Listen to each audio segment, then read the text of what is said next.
Hi, I'm Carolyn Lovewell. And I am Laila Matthews. And you are listening to the Sleepover podcast. So Laila and I were just sitting around and we are at Laila's kitchen table. We've got the kids here. Oh, Rory's with us too. Hi. And we were talking about like the foundations of the Immortal College, which is the overarching name of the school that we run. All of our offerings, including Sleepover Mystery School, is under the banner of the Immortal College. And we were, we've really distilled it into three key arenas. We might call them the pillars of our teaching, which basically every class gets into these in some way or another. Yeah, it's like the three things that you're really going to want to focus on if you want to be effective as a magician. And which we are so good at helping people focus on. Oh my Indeed. God. Anyways, Indeed. Let's talk. What are those three things, Laila? Well, three things are, first of all, a person needs to increase their capacity for sensation.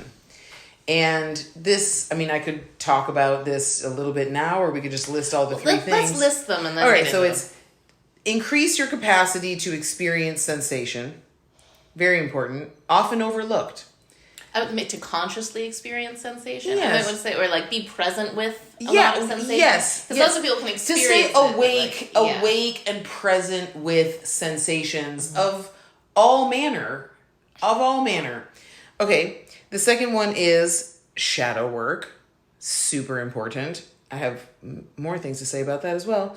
And the third one is Theurgy, otherwise known as asking for the help of or aligning yourself with a power greater than yourself.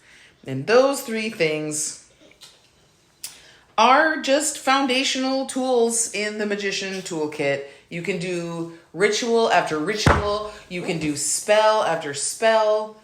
You can, do all kinds of workings, all kinds of whatever it is that you're going to do, burn incense, make juju bags, anything at all. But if you are not willing to experience sensation, work with your shadow, or believe in or ask the help of or align yourself with that which is greater than you, what are you doing? Right. What are you doing? It's not very little will come of that because you are not opening yourself up fundamentally to the powers that would actually make those magical gestures and offerings and workings work. Mm-hmm. To the deep transformation that's available. Yeah. So, I guess, I would say that there are folks in the world who, and I think I was that myself at a time, who put most of their attention on that sort of sorcery magic stuff. But the thing is it just gets unsatisfying pretty quickly because you realize, yes, you can jack off to some sigils. You can make yourself a little charm bag or mojo bag. You can get results from that. And then what? And it's charming. You start to realize, I think the deep thing that sorcery stuff does is you start to realize, there is a connection between inside and outside. There is this relationship that can be worked with between what I create in my visualizations and my feelings and my little craft pieces and what happens. And if I'm just using that for mundane ends, I'm sort of missing the point, which is that there's a cosmic mystery here of as within, so without, as above, so below, the great hermetic initiation. So our school, the Immortal College, really is about that great hermetic initiation into remembrance of and dialogue with the larger self, the holy guardian angel. And I like the definition that you offered of Theurgy of, just connecting to a higher power, because I think that is its simplest and fundamentally most understandable thing. I would say that, we're going to go through and, maybe let's just start. We can start with talking about Theurgy, because I would say that Theurgy is a little bit different than what most people think of when they think of prayer or... So it's like you have to believe in, and prayer indicates your belief. But I think Theurgy is even more like aligning oneself with the higher power. Aligning oneself with and receiving some kind of gnosis or union of. So it's not just like, I'm going to talk forever to this thing that I kind of hope is there. It's like I am doing practices meant to activate my pineal gland and induce an experience of that thing.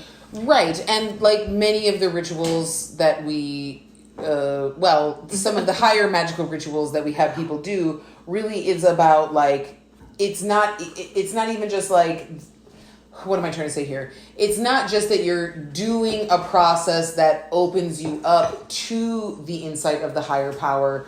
You are opened up to the insight of the higher power by hermeneutically, magically, theatrically, ritualistically, imagining that you are that which is the higher power, such that its wisdom becomes obvious to your consciousness. So it's a little bit different than just like, it's very different than praying or like, purifying oneself in kind of a, I don't know what the right term is, but just like, taking lots of baths or smudging oneself and opening oneself to the influence of. It's being like, I'm going to pretend, I'm going to play act that I am that thing and see what inspiration comes to me doing that. Which is the key instruction of the Corpus Hermeticum, which is, become like to God so that you can apprehend God. And that's what makes that Theurgy distinctive as a Hermetic practice, is that it is about that identification with the deity rather than about, just petitioning or simply paying attention to the breath or, other spiritual practices that, of course, are beneficial and great, but just aren't precisely Theurgy. But, yeah, it's an incredible syntropic synthesis that we hit upon with these three things of increasing our capacity to be present and conscious with sensation, of doing shadow integration, shadow work, and of Theurgy, because they really do all work together in really deep ways. And any one of them alone will just not have as amazingly fun, rich, transformative, fast impact on a person's life as combining the three together. And that's really, I think, the genius and the unique contribution of the Immortal College, of our school, is that we have that threefold synthesis going on. And I think when taken together, not only is it potent, but it's also quite balanced, so that one is not, accidentally identifying with the Godhead and then turning into an insane person who cannot function and makes no sense and isn't able to navigate normal daily life. Like, the other practices keep one in the channel of being able to be a real powerful human being and not a delusionally powerful mess. Yeah, or, I think a word of derision around the circles I run in is armchair magician. There's people I've seen people who go gonzo insane. I've seen people who do nothing but read books and theorize and never actually do any ritual or anything. And I've seen people who do tons of ritual and who are sane and who have a deep connection with a higher power, who live just what looked to me, from my own whatever judgments, as like still kind of an unfulfilled life. Like, they're still not really going after what they want. They're not really giving the gifts to the world that they were probably put here to give, because their capacity to be present and conscious with high sensation is little.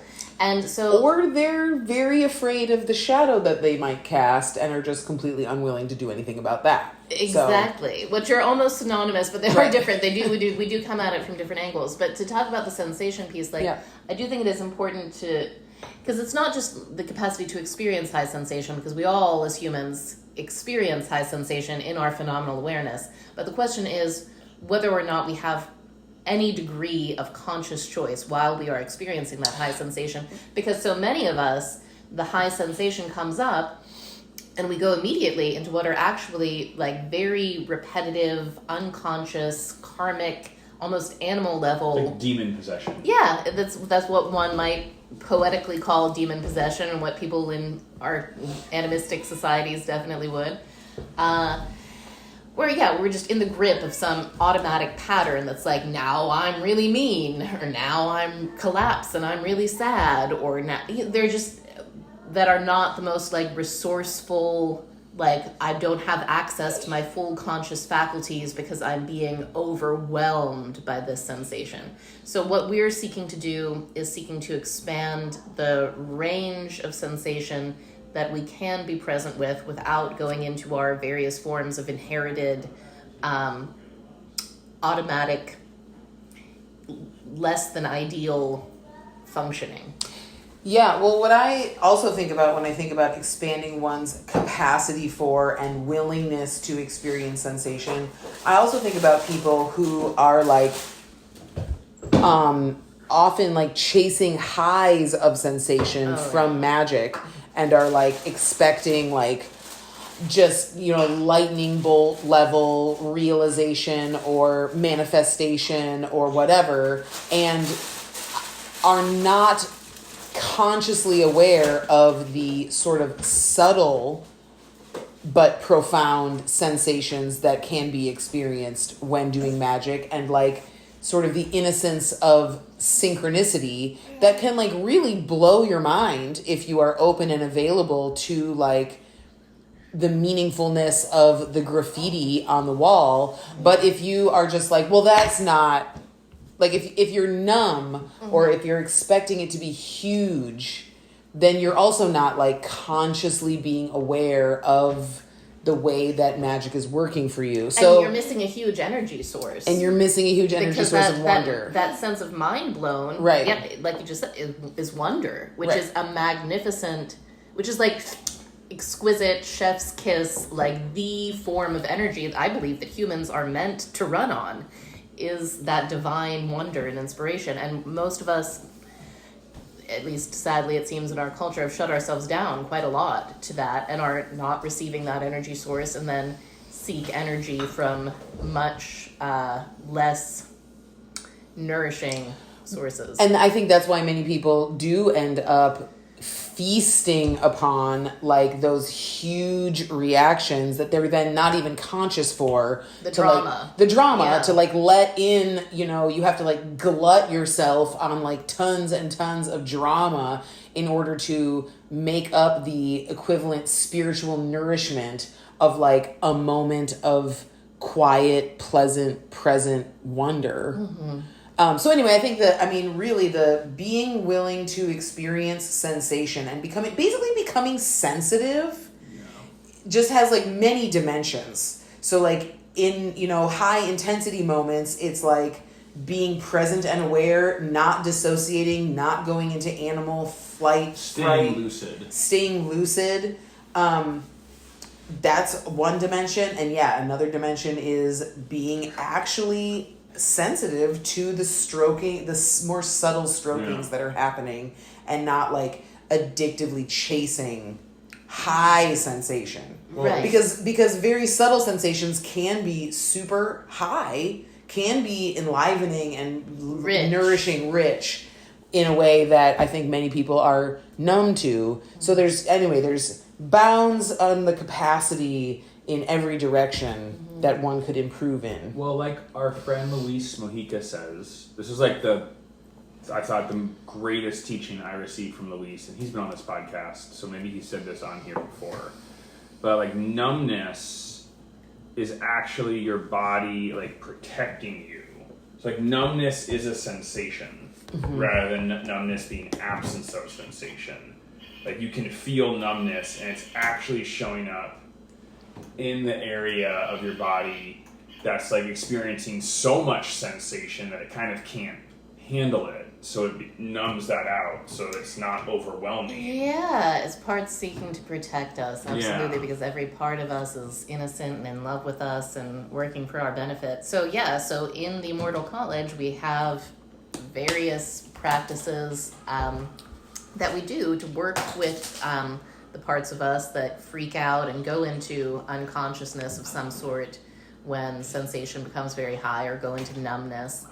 And anyways, we work a lot with like, how do we become more present? How do we access more of our resourcefulness, more of our choices when we are feeling when life is lifing. And we're feeling some kind of way about it. Yeah. Well, yeah. I've been loving hosting power-ups, which I've now been doing on Electric Yes, our beautiful community, which I've now been doing for 5 months. Which are communication games that play with high sensation. And especially high sensation around the truth, which is one of the most axioms. sensational things. Yeah, the truth is sensational. And that I found that to be really true. And after repeatedly like doing the intro for Power Ups every couple of weeks on a call, I am like, wow, it really is this thing where it's like in our current society, people are so rarely direct and honest with each other while staying responsible for their own experience that like that's such a foreign thing.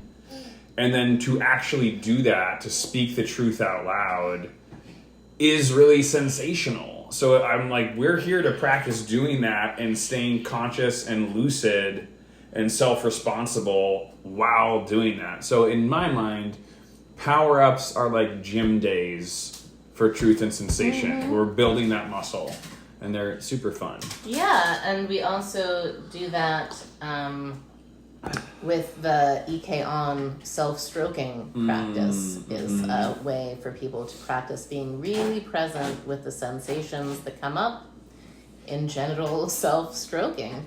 And it's a deep, deep thing. And yeah, there's a variety of ways in which we work with that. And also the processes that we learn from Dr. Robert, things like conflict integration and the 6-step reframe have a lot to do with helping us widen that window and widen the range of resources available to us. So that's really cool. So that area really works so much hand in hand with both of the other things, with the shadow integration, shadow work, and the Theurgy. Because both Theurgy and shadow work involve telling the truth. Coming into alignment with the truth. Well, it's all three are various like flavors or styles of making the unconscious conscious. Well said. Yeah, very much so. So like shadow work, so the primary angle that we come at it with is from the existential kink angle, and using the axioms of existential kink to look at what we are already creating in our lives, because the unconscious are things that are in our unconscious is what creates our fate. And so we look at our fate and we practice amor fati, being in love with our fate, feeling gratitude for our fate and feeling it not in a lip service way, but in a deep bodily somatic way, which involves practicing opening up to larger ranges of sensation and being present with them in a volitional fashion. So that's the central way, I would say, actually, that existential kink differs from a lot of more conventional Jungian stuff, of course, because the shadow work is a little bit of shorthand for like work with the whole of the unconscious, because one could get persnickety and say that the shadow is just one of the archetypes in the unconscious, but Jung often used it as a synonym for the whole of the unconscious. It's what we say when we're talking about that. But there's ways of doing shadow work with dreams that we're getting into more and more and teaching more and more, because I am very interested in that, and that is like the more classical Jungian means of getting in touch with like who are these disassociated figures that we have interactions with in our dreams, and what are they doing. And I don't know, I've told stories on this podcast about how one of my shadow figures legit tried to kill me. Anyways, what I had to do to integrate that. And so that's obviously super important. But existential kink goes at it from the angle of, in order for a psychic content to be conscious, it must be volitional. There must be some dimension of the ego saying, I want this or I will this. Otherwise, it's just happening, and it's not within the volitional range of the ego, and it's completely, it just seems like we're at the mercy of it. So existential kink is really like a lever of focus of being like, let's see if we can make this thing conscious by giving it volitional consent, by finding the part of us that desires it or is curious about it or is fascinated or compelled by it, giving approval to that part, connecting that part to the ego, making it conscious through volition. And it doesn't necessarily work with everything. There are things, there are some things that the ego is like, no, I cannot expand myself into that. I cannot give volitional consent to that. And those are things I feel like that are probably better dealt with on a theurgical level, in the sense that, Carl Jung talked about things like archetypal evil are not actually assimilable by the ego. They can only be assimilated into the image of God, the imago Dei. So we have to learn how to have an understanding of divinity that can include archetypal evil. And once we do that, we're capable of withdrawing our projections onto other people. So that's huge, that's major. But we're still not necessarily integrating that into our ego persona. Anyways, it's very deep and there's fine points to it, but it's so fascinating because any previously unconscious psychic content that one succeeds in making conscious, it's so much, it's like a treasure trove. There's so much energy released, and that energy can be harnessed and directed with theurgy, with thaumaturgy. Sorry, the baby's playing with toys. Let's just deal with it, folks. That's how we live. That energy that's released can be harnessed towards, new creative ends. And it's just massively enriching to one's life to make something that was previously unconscious conscious. That is the essence of like diving into mystery, of like expanding and adventuring and getting, experiencing those like, whoa, experiences of wonder and majesty that this life has to offer, all come through that. They don't come through greater material success necessarily or anything else. And I think that's something that I'm just so hungry for more of the world to understand, because I feel like maybe I'm just, I don't know, maybe I'm not perceiving things correctly, but I feel like I've seen many people who truly, it seems to me like they've gone through their life becoming perhaps more unconscious than they were when they were children, becoming less, de-evolving. Less integrated. Integrated. Well, less it's like evolved. they've created certain maps that they are now unconsciously, that they are now just like, this is how it is. And there's no like questioning that map or looking beyond that map, but just purely operating only within that. Yeah, I mean, that reminds me of one of my favorite methods of shadow work, or like routes to integrating shadow. I think the existential kink view of like whatever is happening in one's life, whether you like it or not, is a creation of a deep unconscious desire that you've not been previously aware of. I think another place where where the shadow comes up that holds people back tremendously is in imaginations of what people might think of you. And we really believe that those are other people's thoughts about us, and we completely curtail our possibilities of action or our self-expression or whatever to make sure that there are certain things that other people can't think about us. And one of my personal focuses in shadow work and shadow integration is to become willing, again, volitionally decide that it's perfectly okay for someone to think that you're the villain. That I'm the villain, that I don't know what I'm talking about, that I'm a bad mom. Charlatan. That I'm a charlatan, that, just that I don't care. Like, just any of those things. Like, any willingness that I can put towards those projections that I imagine other people having towards me, any willingness I can have to be like, yes, that is correct. No problem at all. I don't mind. again, gives that like release of power into like and feeling of wholeness, honestly, because usually it's not the case that you don't know what you're talking about or are a horrible parent or whatever. So you don't need to worry about that actually being true, but like the power and wholeness that can come from just being like equanimous in the face of others' projections, I think is another huge benefit and legitimate way to take the power out of the shadowy, dark parts of our psyche.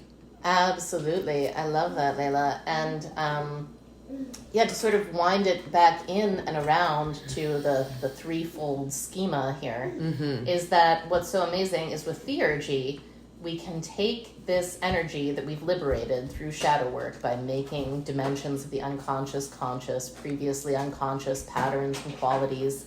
We make them conscious, we liberate that energy. We can take this capacity that we've developed through power-ups, through the stroking practice, through using various processes, integration processes, things that we've used to expand that window of sensation that we can consciously be present with. And we can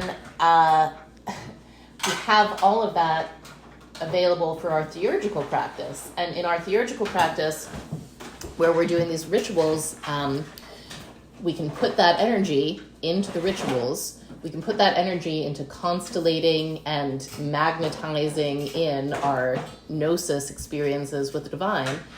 And we can have that greater sensitivity and greater range and capacity for sensation. Wait, Lulu, could you just pause for a second on the kitchen tools? We're almost done here. Lulu's making toy kitchen food.